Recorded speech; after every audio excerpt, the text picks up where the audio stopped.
Hello and welcome to another episode of Change of Raiment. Muraho, tubahaye ikaze mu kindi cyigisho kivuga guhindura imyambaro. Nishimiye kugaruka hano kandi turabasaba kutwihanganira kubwo kugenda dutinda, ariko nimubona ibyo twabateguriye nkuko tugiye kubiganiraho uyu mugoroba, muzabona ko byari bikwiriye gutegereza. Mureke tubanze dusenge. Turagushimiye Mwami Imana yacu ko wongeye kutugeza muri uyu mwanya w'umwihariko ngo twige ijambo ryawe, tunamenye icyo tugomba gukora. Tugusabye kubana natwe no kutuyobora mu izina rya Yesu. Amen. So as promised, we did tell you nkuko nabibasezeranije, nababwiye mu cyigisho gishize ko uyu munsi tuzagira ikiganiro cyihariye, ndetse aha niho turi ubu ngubu. Dufite umushyitsi w'imena uyu munsi, ni inshuti yanjye na murumuna wanjye muri Kristo Yesu, yitwa Kesho. Araza kudusangiza ubuhamya bwe ndetse n'ibyo yanyuzemo ubwo tugiye kwibaza ku ngingo ivuga ngo mbese Imana ishobora kubona umugore w'imico myiza. Turaza kandi kureba ku byo kudoda ndetse no kwambarira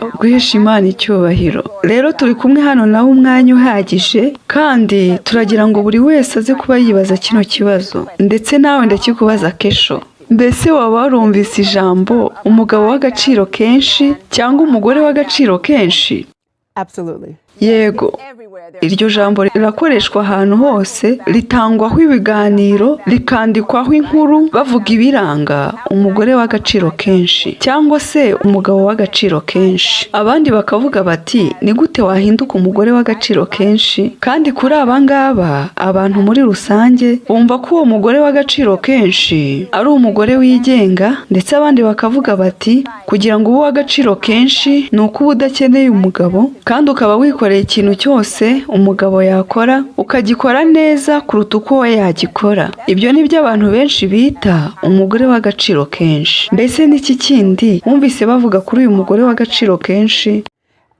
As you said, nk'uko bivuze, bavuga ko bene uwo mugore ari udakurikiza amahame asanzwe umuryango w'abantu ugenderaho, bakavuga ko agomba kuba yigenga cyane, ndetse ko agomba kuba ashyize imbere cyane gahunda ziteza imbere igitsina gore, kandi nawe ubwe akaba yumva ko ari umwe muri abo ngabo. Uko niko bimeze, ndetse n'ibindi byose bimeze bityo. Yego, ibyo bitubwira byinshi kuko baba barimo baratandukira ku mumaro w'umugore ukurikije ibyo Biblia ivuga ndetse n'icyo amahame y'umuco avuga. Mbese mwari muzi ko Biblia ivuga kuri uyu mugore w'agaciro kenshi? Yego, mbese uwo mugore w'agaciro kenshi aboneka hehe? We are talking about the Proverbs 31 woman. Aboneka mu gitabo cy'Imigani mu gice cya 31. That's right, the virtuous woman. Yego, niwe mugore w'imico myiza, kandi mu Migani igice cya 31 umurongo wa 10 haranditse ngo umugore w'imico myiza umuntu yamukura he? Reka tumenye yuko aba bagore b'imico myiza bigoye cyane kubabona, ndetse by'umwihariko muri iyi minsi y'imperuka. Mbese Imana yadusanga nge nawe n'abandi badukurikiye turi abagore b'imico myiza? Ndetse Biblia ivuga yuko Arusha marijani igiciro, ubwo igiciro cye ntigishobora no kugereranywa.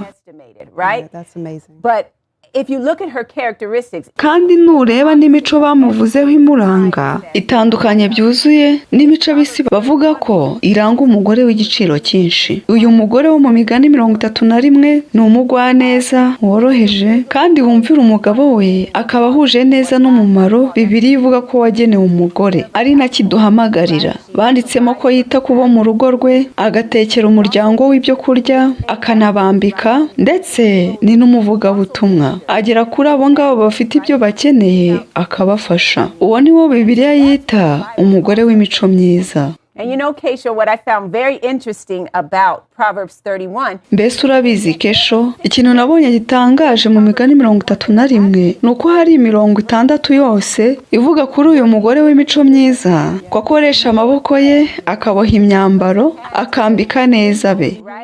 Ni 60 yose ivuga kuri ibyo ngibyo. Niba uyishaka ni iyi ngiyi ikurikira, ni uwa 13, uwa 19, uwa 21, uwa 22 22 n'uwa 24 hose havuga iby'uyu mugore w'imico myiza. Bavuga ko anamenya kudoda, ndetse icyo ni ikirango cyiza cyane muri no minsi. Ariko usanga ikibabaje ari uko abagore benshi muri twe tutazi ibyo ngibyo, tumeze nk'abatakaye kuri iyo ngingo. Ariko turishimye cyane yuko nkaho ukiri muto udoda imyambaro, ibyo abantu benshi badashobora gukora. Uzi kwidodera imyambaro yawe hamwe no kudoda iy'abandi, ndetse uyu mwanya uraza kutubwira kuri ibyo ngibyo. I will, Sister Hillary, and thank you so much. Yego ndabikora mukuru wanjye Hillary, kandi wakoze cyane kundarika hano. Ndabinezerewe cyane, nishimiye no kuba ndi hano, ndetse ndasenga ngo kubwo kuyoborwa na Mwuka w'Imana mbashe kubasangiza ibyo ngibyo, kandi uyu mugoroba uraza kuba umugisha kuri mwebwe, ariko kandi unabatera umwete. Ubwo ndabwira abagore n'abakobwa bose bari mu rugendo bashaka guhinduka abagore b'imico myiza, kandi bakazaba bameze gutyo Kristo nagaruka. Amen. All right, so with that, Amen. Hamwe n'ibyo uvuze, ndagira ngo ubanze kwibwira abadukurikiye kugira ngo babashe kukumenya. Mbese wagira ibintu bike kuri wowe utubwira?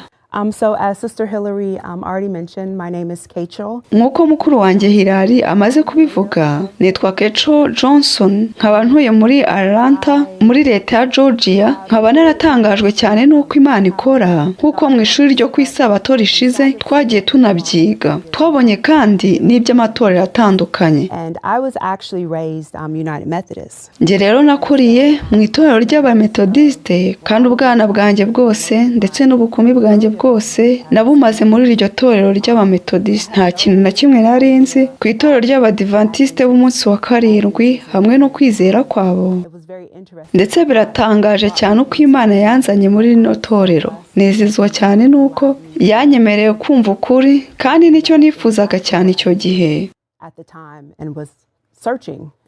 kuko nashakaga ibisubizo itorero ryanjye nari ndimo icyo gihe ritabashaga kumpa.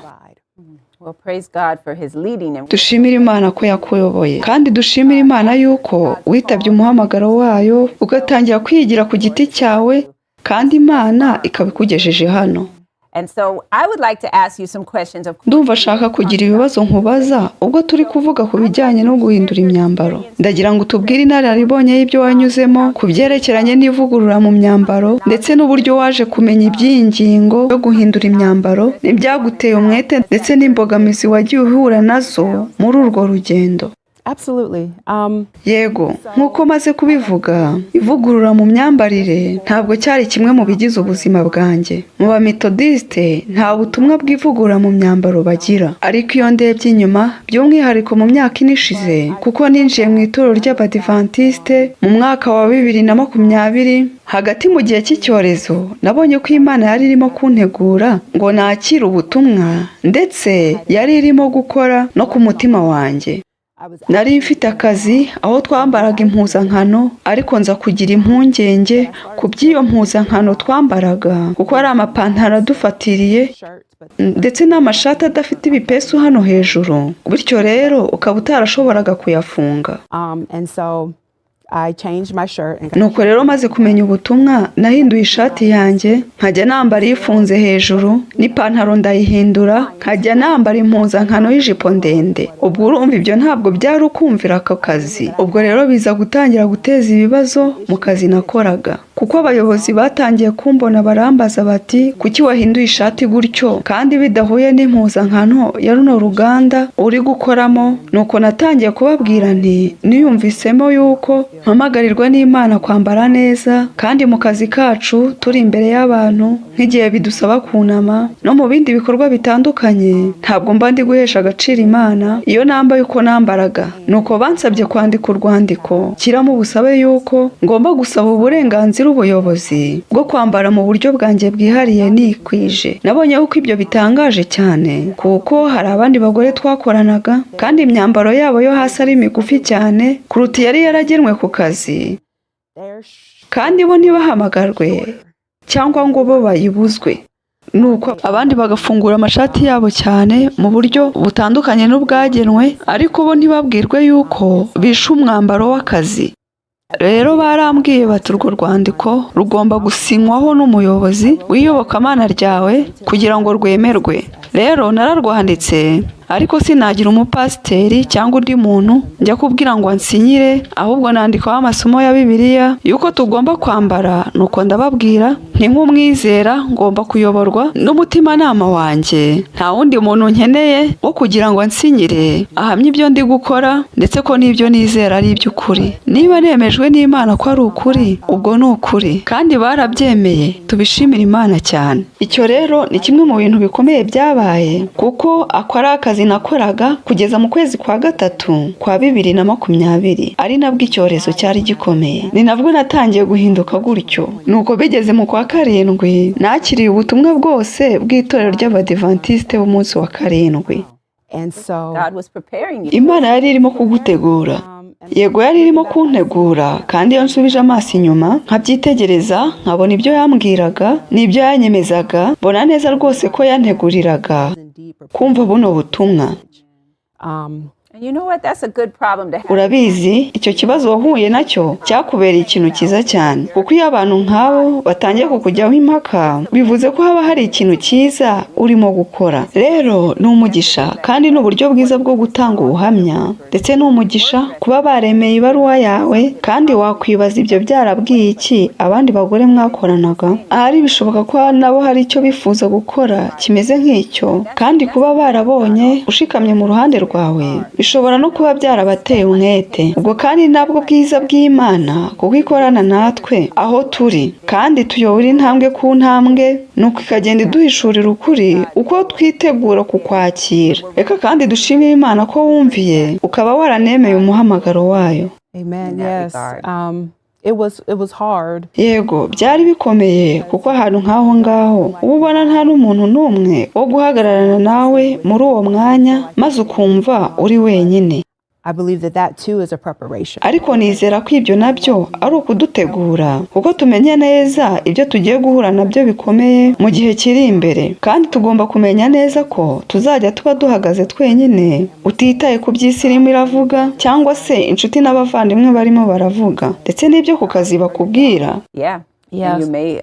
Yego rwose no ku kazi. Kandi rimwe na rimwe uzaba ugomba kureka ibintu runaka kugenda, nk'inshuti, akazi ndetse n'ibindi bintu bitandukanye. Kandi nk'uko wanavuze ku by'icyorezo, uwo mwiteguro ndizera ko wamfashije cyane ubwo batangizaga agahato k'inkingo n'ibindi bisa bityo. Yego, kuko n'ubundi byansabye kongera kwandika indi baruwa isobanura kuri ibyo ngibyo. Rero nari naranyuze mu bisa n'ibyo, kandi nari niteguye kongera guhagarara nkurikije ubumenyi Imana yampaga, kuko kubw'ubuntu bwayo nari maze kumenya ukuri kwayo kose ku byerekeranye n'icyorezo n'inkingo zacyo, nuko bimfungurira amaso.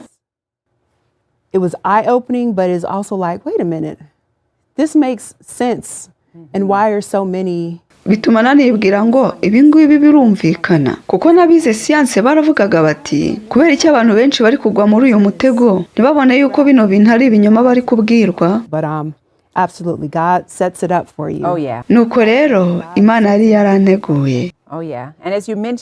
Nk'uko wabivuze, kandi icyo ni ikintu nishimira ku bizera bashya, kuko benshi batekereza ko wari ukiri umwana muto mu kwizera, nyamara mu gihe gito wari umaze umenya ukuri byose, wari umaze kubimenya no kugenda ubikurikiza, nuko ukagira ishyaka ry'Imana. Mu gihe abantu batari bake bavuga ko ari Abadiventiste b'umunsi wa karindwi badashobora guhagarara neza muri izo ngingo.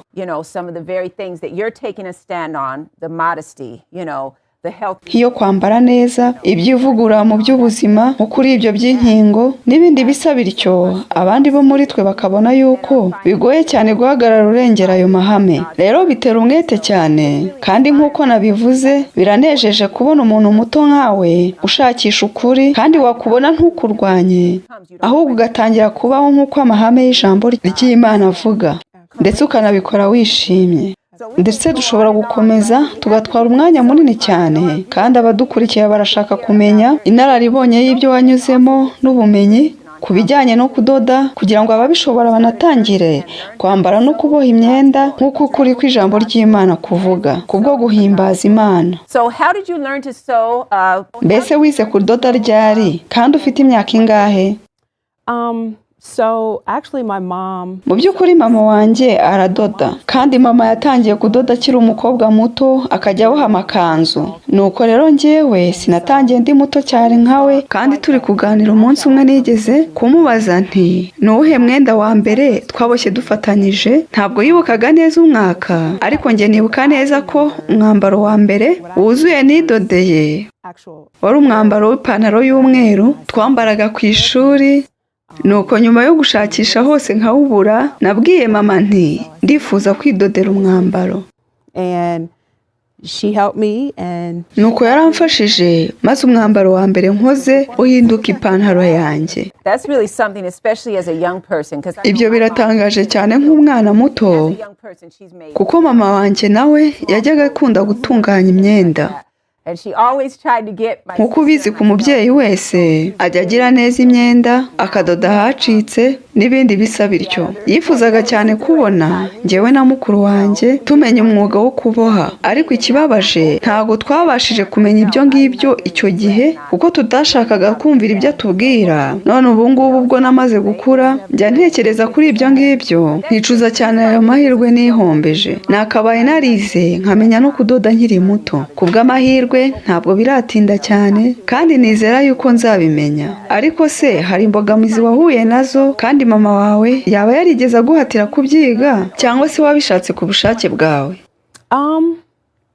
I think I really wanted to learn. Ndatekereza yuko nifuzaga kubyiga kuko nakundaga cyane ku bijyanye n'imyambarire nkiri umukobwa muto ndetse ntangiye gukura kuko nari ndi kuba muremure. Benshi bakambwira ngo uzaba umukobwa wiruka mu masiganwa cyangwa se werekana ubwoko bw'imyenda n'ibindi bisa bityo. Nuko nakundaga gusoma inkuru n'ibindi binyamakuru bitandukanye ivuga ku by'imyambaro y'igiciro cyinshi. Nuko mama akambwira ati iyo myambaro irahenze cyane kuko umwe ni $5,000 ndetse indi ni $10,000. Nuko akambwira ati wanashobora ariko kuyibohera. Nkamubaza nti ni koko nabishobora? Ati rwose wabishobora kandi wanabasha kubaho ibyo wifuza byose kandi byagusaba amafaranga makeya utagereranya n'ayo ngayo yandi y'imyambaro iri ku isoko. Ibyo rero nibyo byatumye numva mbyishimiye kandi byari byiza. Yagiye gutera umwete cyane ubwo kandi ibyo ntacyo bitwaye. None utangiye kumenya iby'uvugurura mu myambarire, ni gute buno bumenyi bwo kudoda bwagufashije kwidodera imyambaro yawe? Hari uruhare ibyo byagize mu rugendo rwawe?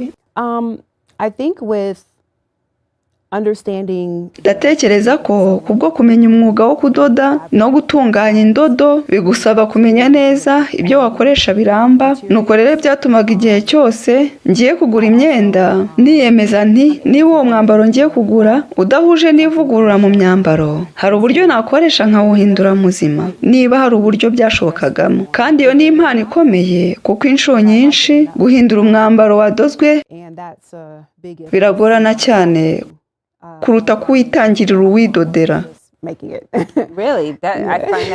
Ni ukuri ibyo birantangaje cyane kuko nizeraga ibitandukanye n'ibyo. Numvaga ko uramutse ufite umwambaro utangiriraho aribwo byakoroha, ariko ndumva atari ko biri. Biterwa n'ubwoko bw'umwambaro uri guhindura ndetse nawe ushaka guhindura. Urugero, njye ndi muremure, niba nshaka kongera ikanzu kugira ngo nyihindure ikwiriye biransaba kuba mfite undi mwambaro usa nayo ndetse n'ahantu henshi nza gukata nyihindura kandi nkanayikuba neza ngo hatazagaragara. Ubundi ugasanga ndagomba kujya kugura undi mwambaro usa nayo cyangwa se ujyanye nayo nkagenda nanayifunga ahantu henshi hatandukanye. Ibyo rero ni ibintu bikomeye kandi bitoroshye kubikora. Ndabyumva cyane. Ikindi kibazo, mbese ubona bishoboka mu bijyanye n'ubushobozi ko widodera imyenda yawe ubwawe? Ndatekereza ko icyo wagishubijeho uvuga ku bijyanye n'igihe ujya kugura imyenda. Absolutely. It can definitely. Yego, inshuro nyinshi cyane ibyo birashoboka kandi ibyo nagiye mbibona mu myaka myinshi ishize igihe nshaka gukora ikintu cyihariye. byagiye bintera umwete nabyo kuko numvaga ntagomba gukomeza gukora ibisanzwe. Niyumvisemo rero yuko ngomba gushakisha igishya. You can really do that. Kandi ibyo nawe ushobora kubikora igihe uri kwikorera imyambaro yawe. Bimeze kandi nk'igihe ugiye kugura. Reka tuvuge abantu bameze nkanjye bakunda kwishakira ubwoko bw'imyambaro itari isanzwe imenyerewe kandi itari bubatesha agaciro. Ibyo ni nabyo ushobora gukora igihe widodera imyambaro yawe. So you can get some very quality material. Ushobora kwishakira ibikoresho byo kuboha bizaba ari byiza cyane ndetse bisaba amafaranga makeya ukabihinduramo umwambaro wihariye mwiza cyane, kubera ko wenda hari ababa badakunda ibara ry'ubwo bwoko abandi bitabashishikaje, nuko bigatuma uba ufite ubwoko bwinshi bw'ibikoresho wakoresha n'indodo wakoreshwa bidasanzwe byambara, ukaba wakora umwambaro wose wuzuye ku madolari 10 gusa, harimo ibyo kubohesha byose waguze ndetse no kubyikorera byose umwambaro ukarangira. Amazing. $10. Unimaginable. Yeah. I have to ask. Ibyo biratangaje cyane. Nkwiye kukubaza kino kibazo kindi ngo, mbese udodesha gusa intoki zawe cyangwa se ukoresha imashini cyangwa se ubikoresha byombi? I use the machine. Okay. Nkoresha imashini. Nkunda cyane imashini. Kandi mama yajyaga akunda gutebya ambwira ati utuma imashini icumba umwotsi. Uko nayikoreshaga inshuro nyinshi cyane, ibyo nifuza byose nkabikora. Ariko nanone ibyo bisaba umurimo w'intoki, kuko nko gushyira urudodo mu rushinge no gutegura neza aho ugiye gukuba n'ibindi bisa bityo, hamwe no gupima umwambaro, ukenera imetero n'ibindi. Nuko rero hari imirimo myinshi isaba intoki ubwazo kugira ngo umwambaro wawe ube witeguye kujya mu mashini no kugira ngo ube umeze neza. Rero ibyo bisaba urugendo runini rwo kwiga, kubera ko imashini muri kino gihe zifite ibintu byinshi bigoranye kumenya, ariko hari n'izoroshye gukoresha, gusa hari n'izigoranye zisaba kugira ubumenyi bwinshi kuri zo. That sounds confusing. Ibyo ndumva biteye urujijo. Yego, bishobora gutera urujijo, ariko umwambaro usanzwe ushobora kuwukora ukoresheje imashini yoroheje ndetse n'ubudodo n'iyindi myenda isanzwe. Uko niko twabyize ubushize ko imyambaro yacu igomba kuba yoroheje, bityo rero ni amahirwe kuko bitadusaba ibintu byinshi n'imirimo myinshi. Rero ndabisobanukiwe ko ufite bimwe mu bikoresho ugiye kutwereka uyu mwanya bw'ibyo ukoresha, kandi ibyo biranezeza, sinanjye njyenyine ahubwo n'abadukurikiye bose, twese twishimiye kuba tugiye kubona ibyo bikoresho. Ubwo rero tugiye kubereka ibyo bikoresho Kesho akoresha ndetse n'ibyo yakoze. And while we're preparing to show you these visuals, kandi ubwo turi kwitegura kubereka ibyo ngibyo, reka mubaze ngo mbese bisaba igihe kingana iki ngo ukoze umwambaro wuzuye? Ndibwira yuko bishobora guterwa n'ubwoko bw'umwambaro. It absolutely would, but for women, Yego, biterwa n'ubwoko bw'umwambaro, kandi ku bagore n'abakobwa imyambaro yo kwifubika iroroha cyane kuyitegura. Bishobora gusaba umunsi umwe ufite ibikoresho bihagije kuba umaze gutegura imyenda 2 mu buryo bworoheje kandi bimeze neza, bitewe n'uwo wifuza uwo ari wo n'ubudodo kandi bwayikora. depending on the style of the skirt. Okay. Yeah, so it can be extremely simple. Rero ushobora kubitegura mu buryo bworoheje cyane. That's good news. Yego rwose, ayo ni amakuru meza. Hano rero turahabona umwambaro wakoze, kandi nk'uko mubona ni umwambaro mwiza cyane. Mbese wagira icyo utubwiraho? Yes, so I made this for Uyu mwambaro umaze igihe nkukoze, kandi ni umwe mu myambaro nabanje gukora, kandi igizwe n'ibice 2, ari byo birimo ikanzu ndetse n'uno mwenda wo hejuru wo kuyishyiraho inyuma w'akajaketi. Ubu ni uburyo bwo kugira ngo ube ugaragara neza kandi ube ugufubitse byuzuye, unahuza n'ivugurura mu myambarire. Nk'uko ushobora kubibona hano hejuru nta maboko ufite, ariko ushyiraho ino jaketi maze ugahinduka umwambaro ukwiriye, ndetse ukaba unafubitse umubiri wose, ndetse ibyo umwambaro ukozemo ni ibintu biramba. That's right. And the material is very... Nibyo, ushobora kumarana igihe. Bino birasa n'ibyo ushobora kubona mu iguriro, ukagira ngo ni imyenda ikorwa mu buhanga buhanitse cyane. Biranejeje cyane, kandi Imana yaguhaye impano nziza yo gukora bene iyi myambaro. So we're going to move over to tugiye kureba na hariya inyuma ubundi bwoko bw'imyambaro kuko nayo urifuza kuyitwereka kandi nagizwe n'amabara nkunda. Mama yakundaga kumbwira ngo ukunda amabara musa nk'amabara atukura. Sinzi ukuntu bihurirana ariko ni byiza cyane. Ubu ni ubundi bwoko bw'umwambaro w'ikanzu ndende ikoranye n'akajakete kayo. And my mother kandi mama niwe ushyiraho tuno dutako. Akunda gukoresha intoki kuruta gukoresha imashini, niyo mpamvu atudoda neza gutya. Ni nawe rero wadushyizeho hano. Oh, these are very nice. I hope you guys can really see it. Ni utuntu twiza cyane kandi sinzi ni bamwe muri kutubona neza, ariko turanejeje, dukoze neza. Ntabwo nibuka igihe mperukira kwambara uyu mwambaro. Birasa nkaho wambarwa igihe umuntu agiye gusenga cyangwa ahandi nkaho ngaho. Ni byiza cyane. Uyu mwambaro rero natangiye kuwukora no kuwambara ngeze mu mashuri makuru. This was my winter formal. By'umwihariko mu gihe cy'ubukonje. Ufite kano kajaketi gatoya, ariko reka nibutsa abantu yuko ntakuze ndi umudivantiste w'umunsi wa karindwi. Niyo mpamvu rero mushobora kubona narayikoraga ntya. Ni akajaketi gato kandi murabona ko imanuka ikagera hasi cyane. Ugizwe n'umwambaro w'umukara ufatiyemo hano imbere. Kandi cyiza ni uko iyi myambaro yose mbasha kuyihindura kugira ngo ibihuje n'amahame y'ivugurura mu myambaro, nuko buno burebure bureshya gutya nkabugabanya. Yego, kugira ngo itagenda ikora ku butaka. Ibyo rero nabyo ni byiza cyane. Ntabwo ari abanyeshuri bo mu mashuri makuru benshi bashobora kuba bafite ubu bumenyi bwo kwikorera imyambaro myiza imeze gutya. Natangiye kwikorera imyambaro yanjye yose nkirangiza amashuri makuru. Now, did you get help with mom or Mbese wabifashijwemo na mama wawe cyangwa ibi byose wabikoraga mu buryo bwigenga? I'm sure mom helped. Ndibuka yuko mama yakunze kumfasha cyane, by'umwihariko nk'igihe ndi gusoza aho bigenda bisaba gukuba ngo arebe ko nabikoze neza. Ibyo rero twabigereranya no kureba ubuziranenge. Rero Kesho duhagararanye hano kandi turi kuvuga ku by'imyambaro ukora, kandi nkanabwira abantu nti ni wowe wikoreye n'iyo myambaro wambaye. Yego rwose ni njye uyikorera uko yakabaye. Ni myiza cyane. Nkoresha ubwoko bwa koto, ariko n'ubundi bwoko bwose butandukanye ndabukoresha biterwa n'igihe cyangwa umwambaro nshaka. Mbere yuko tuza hano naganiraga na Kesho nkamubwira nti ubu bisigaye bigoye cyane kubona umwambaro usa n'uwo wambaye, kuko akenshi usanga iyi myambaro barayigize migufi. Ishobora kuboneka ariko ntabwo ari inshuro nyinshi. Ni umugisha ukomeye rero kubasha kwikorera imyambaro yawe ku buryo bworoshye kandi bwiza nk'ubu. Ibi kandi ubikorera mu rugo. Yego, mbikorera mu rugo, kandi uyu mwambaro wose nambaye nawukoze mu gihe cy'umunsi umwe gusa. Ni byiza kandi uragarukira hepfo ku maguru ahakwiriye. Okay, so we are going to talk about materials. Ubwo rero uyu mwanya tugiye kuvuga ku bikoresho akoresha, ndetse tugiye gusubira aho twari twicaye dukomeze kuvuga kuri ibyo ngibyo, kuko ibigize ibyo twambaye nabyo ni ingenzi cyane, nk'uko tugiye kubibona muri kino kiganiro ndetse n'ibizakurikira.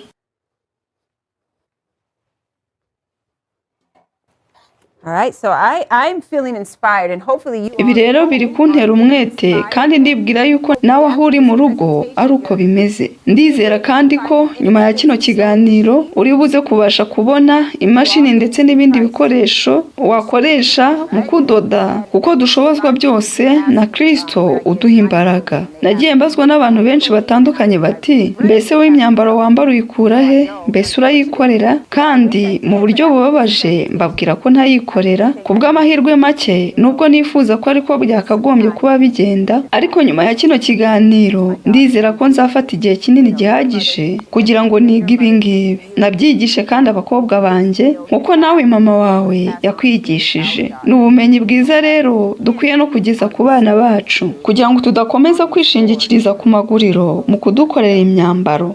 Yes, so let's talk about fabric. So noneho reka tuvuge ku byo ukoresha. Mbese hari ibyo ukoresha byihariye mu gihe uri gukora iyi myambaro?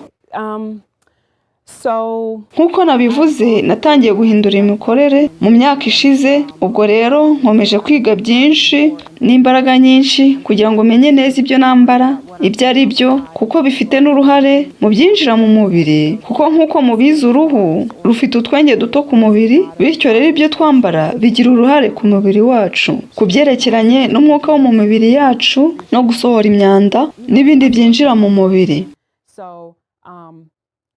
Hari ubwo udashobora kuhita ubibona, ariko ibigize imyambaro twambaye bifite uruhare muri ibyo ngibyo, ndetse inshuro nyinshi bigira ingaruka ku ruhu, zaba nziza cyangwa mbi. Uyu mwanya rero nkoresha ubudodo busanzwe, nkakoresha na koto isanzwe hamwe n'ibindi bikoresho bitahuye n'ubutabire bwinshi bwo mu ruganda. Hari n'ubundi budodo bukunda kuboneka buturutse mu bwoko butandukanye bw'ibiti, ariko biragorana cyane kubutegura, bityo rero ntabwo bukunze kuboneka. Hano nshobora kubereka urugero bw'ibyo ndimo ndavuga. Nimureba nk'aha ngaha, ino ni koto yuzuye 100%, ndetse nta gukwedukana kumwe igiye yifitemo, bityo rero irakomeye cyane, ndetse ishobora no gukoreshwa muri byinshi. Nibyo rwose. Ino rero ni koto yuzuye 100%. Aha kandi mpafite n'ubundi bwoko bw'ubudodo bwaciye mu nganda. Ibi byo birazwi cyane kuko bikomoka mu nganda, ntabwo bisaba gutegereza ikintu runaka ngo kibanze gukura nk'uko bigenda kuri koto n'indi myenda itandukanye ifite inkomoko yibanze ku magweja. Imyambaro yo ikomoka ku bihuzwa bigateranyirizwa mu nganda, byose uko byakabaye. Ibi rero bikomoka ku bicukurwa, bimeze rero nko kwambara ibintu byiganjemo ubutabire. In a sense. And As so you said, your skin absorbs. kandi ibyo uruhu rurabikurura rubikuye mu myenda, bikaba byashobora kugira ibibazo bitera ku mubiri yacu. Ni ngombwa rero kwita kuri ibi ngibi, by'umwihariko no ku myenda y'imbere twambara, kwita ku byikozemo. Undergarments. Yego rwose, yego, ariko benshi barayikunda, by'umwihariko abagore n'abakobwa barayikunda bitewe n'uko ikoze mu buryo butandukanye n'indodo zisanzwe. Nk'uko bino yo irinda gushyuha cyane, kandi ukaba ushobora kuyambara igihe cyose kuko ukweduka, kandi ikaba itandukanye n'ibyo bavuga kuri no myambaro yindi ya koto n'indi yose imeze nkayo. Bamwe bakavuga bati ntabwo nkunda umwambaro ushobora kwambara ukumva utekanye gusa igihe wicaye n'igihe uhagurutse, bati uwo mwambaro ntabwo ngukunda cyane. Niyo mpamvu abantu benshi rero badakunda ibyo ngibyo. Ariko ya myambaro ya mbere navugaga ikomoka nko mu bimera, bisaba igihe kinini cyane gutegura indodo zayo no kuyitunganya. Ishobora kuba imyambaro nk'uyu nguyu, ibikomoka byuzuye mu bwoko bw'ibimera. Uyu rero twawita umwenda karemano, ariko nyine usaba icyo gihe kinini. Ubu nabona ubundi bwoko bw'umwambaro uzwi witwa leyo, kandi nawe uca mu nzira nyinshi ngo ube umeze gutya, usanga ariko benshi bawukunda. Abandi bawushyira imbere ku bikapu nuko bikarangira uko, ariko nawe ukomoka ku bimera. and then the last one just Ubundi bwoko nabwo twavuga hano ni ubu bwitwa bambu, has become really popular. bukaba bwarakunzwe cyane bitewe n'ibintu byinshi bibasha kwihanganira, kandi bukaba bukura mu buryo bwihuse cyane. Rero ni bwiza, mbese nabukoraho, bumeze nk'umwambaro woroshye. Yego, kandi ni umwambaro mwiza wakwambara mu gihe cy'ubushyuhe, ukaba ushobora no kuguha ubuhumekero. Very. That's the thing about Ndetse biratangaje cyane interesting. This company also does like, kuko uyu mwambaro ujyanirana n'uyu nguyu wundi, Oh, wow. you know, Very nice. or kind of velvet like bamboo. kimwe n'uyu wa gatatu witwa velvet. Velvet? Wow. So there's a lot of options out there. Ubu ni uburyo bwinshi rero bw'imyambaro wakoresha. Ni ngombwa kandi ko twikorera ubushakashatsi Study kandi tukamenya uko imibiri yacu iteye, us. Because there might be some fabrics that kuko hari ubwoko bumwe bw'imyambaro bushobora kuba bwiza kuri njye, ariko wowe wabwambara bukakugiraho ingaruka mbi. Ubwo rero ugomba kumenya niba ubwoko bw'imyambaro runaka bituma ubira ibyuya, cyangwa se niba bukugiraho izindi ngaruka, kabone n'ubwo yaba ari imyambaro karemano. processing. ubwo rero ugomba kubanza kwita ubwoko bw'imyambaro ukeneye kuhuza n'ibyo ushaka kimwe n'uko umubiri wawe ukora. Yeah, that's very interesting. And a lot of a principle that sometimes we overlook is the fact that dress reform is a part of health reform. Ibyo biratangaje cyane kuko rimwe mu mahame tutitaho cyane ari uko ivugurura mu myambaro ari kimwe mu bigize ivugurura ry'ubuzima, yaba ibyerekeranye n'ubutabire buri muri iyo myenda cyangwa se uko yambitse imibiri yacu, ndetse tugomba kureba imyambaro nk'uko tureba indyo yacu. Uko biba bitanyuze mu ruganda cyane niko biba birushijeho kuba byiza, uko kandi bikiri karemano niko bigira ingaruka nziza ku mubiri, kuko ubutabire buba bwashyizwemo n'inganda bugira ingaruka ku magara yacu. Rero dushobora gukoresha icyigisho cyose tuvuga kuri ibi ngibi, kandi dufite ibibazo byinshi tugomba kubaza, bikaba ari nabyo bingeza ku kindi kibazo gikurikira. Mbese hari ubwoko runaka bw'umwe mu bigize ino myambaro waba warikoreye wumva ko ari umwihariko kuri wowe, cyangwa ko ufite ibintu byinshi usobanuye kuri wowe? Ubwo bwoko ni ubuhe? Mbese ni ukubera icyo ari umwihariko kuri wowe? Yego burahari kandi nanabuzanye hano, ndaza no kububereka. Ubwo rero dufite andi mashusho tugiye kureba, kandi ubu ngubu bagiye kuyadutegurira. None mbere yuko tujya aho ngaho, wabanza kutubwira impamvu ubwo bwoko ari umwihariko kuri wowe?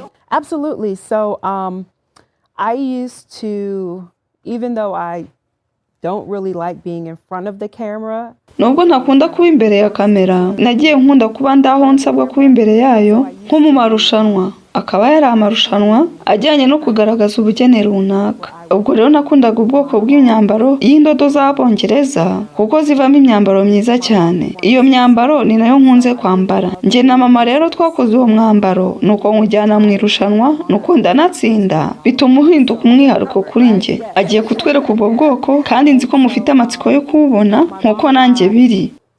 So yes, this is the piece that my mother and I made, and ubu rero nibwo bwoko bw'umwambaro twakoze mfatanyije na mama, kandi ni umwe mu myambaro igoranye twakoze dufatanyije, ndetse n'ubu turacyawureba tukibaza tuti mbese ibi nitwe twabikoze? Wari ukiri mu mashuri makuru?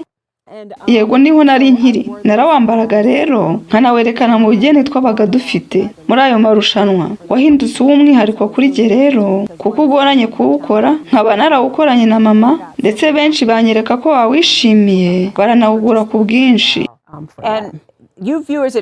Wowe utari kureba hano neza ushobora kutabibona, ariko ino ntabwo ari ishati iri imbere muri no kanzu, ahubwo byose birafatanye, bikoreye hamwe, ndetse n'uno mwambaro uri imbere unakoze kandi mu mwenda uramba.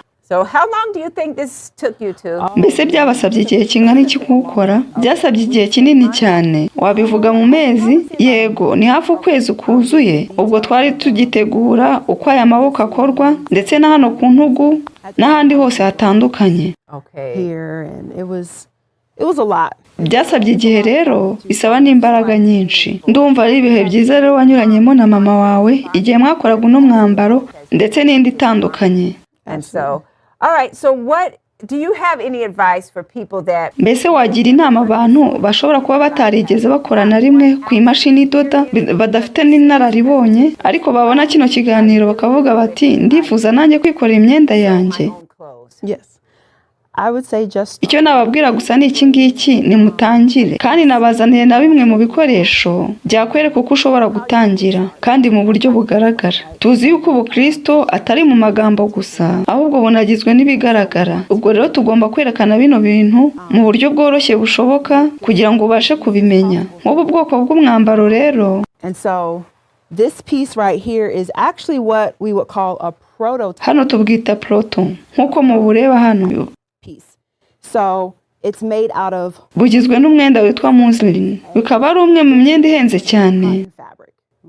Right, so it's all natural. Ariko ukoze kubikomoka ku bimera mu buryo bwuzuye. Ibyo ni iby'inganda z'imyenda ziteranya rero zikaremamo uyu mwambaro umeze utya, uba kandi unoze cyane. So if you're getting started and niba rero ushaka gutangira kandi utifuza ko biguhenda cyane, ushobora gukoresha imyambaro yoroheje kugira ngo wirinde n'ibihombo bikomeye mu gihe ukiga uko wakuba imyenda uyisuhuza hamwe n'ibindi bisa nk'ibyo ngibyo. Uburyo bwiza ushobora gutangirana rero ni bene ubu bwoko bw'imyambaro. Biroroshye kuwusubiramo igihe wawishe kandi ntabwo upfa bitewe n'uko wagiyemo indodo nyinshi. Uboneka neza kandi ahantu hose ushobora kunyuza urushinge ubiteranyiriza hamwe. Rero ni umwambaro woroheje ushobora no gushyiraho ibipesu ukawigiraho n'ibindi byinshi bitandukanye mu buryo kandi bidateza igihombo. Ikindi kandi ni ukumenya gukuba wasize umwanya munini kugira ngo bikorohere gukosora bitewe n'uko inshuro nyinshi ibyo ngibyo bibaho. Ubwo rero ni uburyo bwiza bufatika ushobora gutangirana.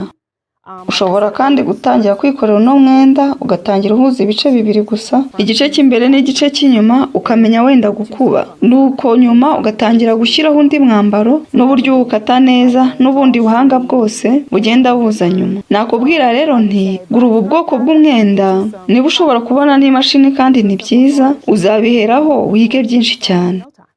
Wow, that's pretty inspiring. So Ibyo biratera umwete. Mbese ni bangahe muri mwebwe mu badukurikiye mugiye gutangira gushaka uyu mwenda woroheje?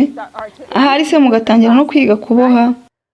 Muze kutubwira kandi ndizera yuko mwese mugiye gutangira urugendo uko bishoboka. Ibyo kandi nanjye ndi kubitegura. Rero dufite ibindi bibazo bikeya tugomba kubaza Kesho mbere yuko dusoza kandi naho tugiye gusoreza. thank you for showing these pieces.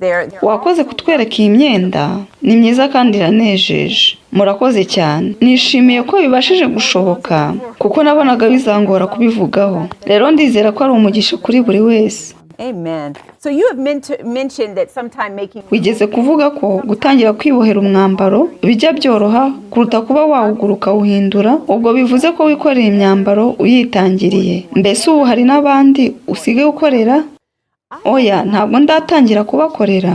Nubwo ari ikintu nifuza, ntabwo nigeze nshinga iduka rikomeye bitewe n'uko rikunze gusaba kubona afitemo n'indi myambaro myinshi y'abagabo irimo amajakete n'amakositime bisaba igihe kinini kubitegura. Even your own dress. Ndetse na bene uyu mwambaro nawe wambaye ari ayo mabara wugize no kuwukora ari umwambaro uboneye ni ibintu bisaba igihe kinini. Rero ndifuza gufata igihe kugira ngo nibwe ibyo byose mbashe gukora iyi myambaro ihuje n'ivugurura mu myambarire ku bwinshi kugira ngo kandi binamfashe guha abandi imyambaro ihuje n'uko Imana ishaka. Urabizi gukora imyambaro y'abandi bisaba ibintu byinshi kuko nko kuri njye ibipimo by'umubiri wanjye ndabizi, mbasha guhita nkora umwambaro byihuse, nkanabasha guhita menya ubwoko bw'umwenda nkunda, bikanyorohera guhita mbona rero nti uyu washoboka uyu ntiwashoboka, n'ibikenewe ndabikura hano na hariya. Ariko usanga imyambaro nkora idahise ikundwa n'abantu benshi kuko bagira ibyo bayishimaho n'ibindi bayigayaho. Yes, absolutely. Understand. So has your knowledge of Ibyo birumvikana. Mbese ubwo bumenyi bwawe bwo kudoda bwaba bwaraguhaye uburyo bwo gutuma uhamiriza abandi Imana? Ndibuka ko hari ibyo wavuze ku bijyanye n'akazi kawe no ku bijyanye no guhindura imyambaro kwawe kwaguhaye amahirwe yo guhamiriza abandi Imana. None byaba bikinameze gutyo uyu munsi? Yes, I think there have been a few times where Yego, ndibuka yuko rimwe na rimwe abantu bajya bambwira yuko banyuzwe n'uburyo nambayemo kuko wenda bidakunze kuboneka aho ntuye, nuko bakambaza bati biterwa n'iki, bikanyorohera rero gutangira mbabwiriza ubutumwa. Nkanababwira nti mushobora kwikorera imyambaro yanyu. do it too. And it's also Bituma rero bakubaza bati kuki wambara umwambaro muremure igihe cyose hamwe n'ibindi bisa nk'ibyo ngibyo. Bikagutera rero kwigisha abantu iby'Imana hamwe n'ibindi byose twamaze kuvuga. Biterwa n'ikiganiro rero, ariko ibyo bibaho cyane. it does happen. Okay, well, my closing question for you is Ikibazo cya nyuma nsorezaho ni iki ngiki. Mbese hari amagambo asoza wabwira abadukurikiye umwanya? I just want to encourage all of you. Ndifuza kubatera umwete mwese ngo mukomereze muri no nzira ndetse no muri runo rugendo. Of course, it's Kuko ntabwo byoroshye ndetse rimwe na rimwe usanga hari ibigoye for me nko kumenya imyambaro uri bwambare sports attire. ugiye mu myitozo ngororamubiri, Gym. How do I ndetse n'uburyo ibyo bintu byombi ugomba kuza kubihuza. Ibyo tuzabivugaho rero mu byigisho biri imbere. Muzagumye rero kubana natwe. wakomeza. So, and I'm looking forward to that. Amen. Nifuza no kuzareba ibyo, ariko icyo navuga nanone ni iki ngiki. Rero hari umudendezo wuzuye wo kubahiriza amategeko y'Imana, kandi usanga benshi ibyo batabivugaho cyane. We often talk about how hard it is or how Twe tuvuga uburyo bigoye n'uburyo bidashoboka, ariko ntituvuga umudendezo bitera. Ariko nabonye yuko kwambara wikwije birinda ibishuko byinshi cyane. Nk'iyo ugiye guhaha, uba uzi yuko hari ibintu byinshi utari buze guhura nabyo, bitewe n'uko ba nyiri gukora ibyo bakubona mu buryo butandukanye nkabyo. Bituma rero ibyo ukora bigenda neza, bikanagufasha kuzigama amafaranga, kuko bene iyo myambaro abantu badakunda iba inahendutse, kandi binagufasha kwirinda igitutu cy'ibishuko. our challenges. And it's also has really allowed me to feel more confident and comfortable. Byantanteye kandi kwigirira icyizere igihe nganiriza abantu mbigisha ijambo ry'Imana, kubera ko batabona ko uri indyarya. Wenda se wigisha ibintu bimwe, ariko ukaba uri gukora ibitandukanye n'ibyo wigisha. Kugira ngo wenda nk'uwo wigisha atakubaza ati kuki uri kumbwira ayo masomo ya Biblia, nyamara nzi n'ayandi avuga ko umugore w'imico myiza adakwiye kugira imyambaro y'ubwibone n'iby'imirimbo n'ibindi byinshi bitandukanye bisa n'ibyo wambaye. Ibyo rero bifungura inzira, bikanatuma abantu nabo ubwabo bifuza kukwibariza, bakagira inyota yo kwambara neza bavuye mu kwambara kudakwiriye, nk'uko nanjye nambaraga ntari nizera buno butumwa. And you can attest that Ibyo warabigerageje, ubona ko kandi bibyara umusaruro mwiza. Bikurunda ibintu byinshi cyane, barimo nk'abo bantu tubwiye bashobora kuba bashingira ku buryo wambaye bakakubona mu bundi buryo kuri nka mugenzi wabo. Iyo wambaye wikwije rero, bene izo nzugi rero urazifunga. Ku nshuro ya kabiri kandi, iyo umaze gusobanukirwa neza how important it is for us women to protect uko tugomba kurinda abasaza bacu, yaba abasore n'abagabo duhura nabo, aho tunyura n'aho tugenda hose, dushobora kuba tutazi ibyo barimo kunyuramo n'ibishuko biri mu buzima bwabo. Nuko rero binyuze mu kwambara neza ukabarinda gusitara. Ugomba kumenya neza rero ko dufite iyo nshingano yo kumvira amategeko y'Imana, kandi ukamenya neza ko hari impamvu Imana itubwira ngo dukwiye gukora bino bimwe ibindi tukabireka. Ntabwo ari ukutubuza kwishima, ahubwo hari umugambi uri inyuma ya buri kintu cyose. Binatugiraho ingaruka nziza, kuko yifuza ko twese dukira tukazajyana mu ijuru ubwo azaba agarutse. Iyo rero urebeye ibintu muri ubwo buryo, ntuba ukibona nk'umutwaro, kuko Yesu Kristo yavuze ngo umutwaro wanjye nturemereye kandi kumukorera ntikuruhije. Rero ibyo dusaba biroroshye cyane nk'umwenda. Bishobora kubamo ingorane mu guhindura ukajya muri ubwo buryo bundi, ariko nyuma navuga ngo nizera ko mutewe umwete n'ibi, mubonye ko mushobora kwikorera umwambaro wanyu, ndetse mu bushobozi bwose mufite, ndetse mushobora no gutekereza kuba mwakorana n'abandi. Pastor Andrew Henriques akunda kuvuga ko abantu b'Imana bakwiye gukorera hamwe. Umwe ashobora kuba afite imashini idoda, undi akaba afite iyo myenda. Umwe ashobora kuba yifuza kudoda, undi afite ubwo bumenyi, bagafashanya. Umwe ashobora kuba afite ubushobozi, undi afite amafaranga yo kumufasha, nuko akaba yamugurira imyenda, undi nawe akamuha imyambaro yakoze, akanamufasha mu bundi buryo butandukanye. Hari inzira nyinshi rero ushobora gukoresha ufasha bagenzi bawe unahisha Imana icyubahiro.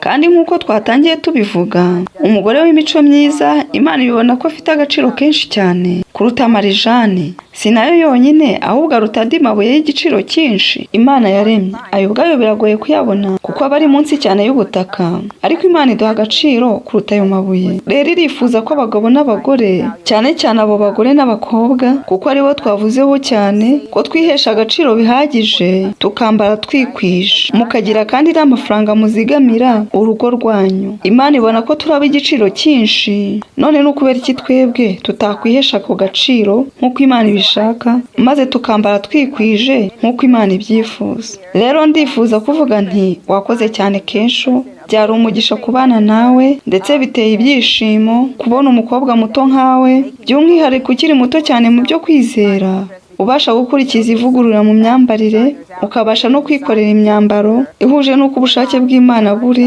cyane ko hari abakora imyenda myinshi bari hanze ubu ngubu bakora imyambaro idakwiriye mibi cyane y'ubwibone twakwita imyambaro y'iby'isi. Ni byiza rero kumenya yuko hari abagore b'imico myiza babasha gukoresha amaboko yabo bagakora ibikwiriye kandi bagasangiza n'abandi iyo nararibonye yabo kugira ngo n'abatabizi babashe kubimenya. Wakoze rero kubana natwe ndetse wanteye umwete, ndizera ko n'abadukurikiraga n'abari uko. Kubw'ubuntu bw'Imana rero tuzahura mu kindi cyigisho, kandi Imana ikomeze kuturinda kugeza uwo munsi. Imana ibahe umugisha. Mureke dusenge. Turagushimiye cyane Mwami wacu ko wabanye natwe muri iki cyigisho kandi ukaba utwunguye byinshi. Tugusabye kubishyira mu bikorwa mu izina rya Yesu Kristo. Amen.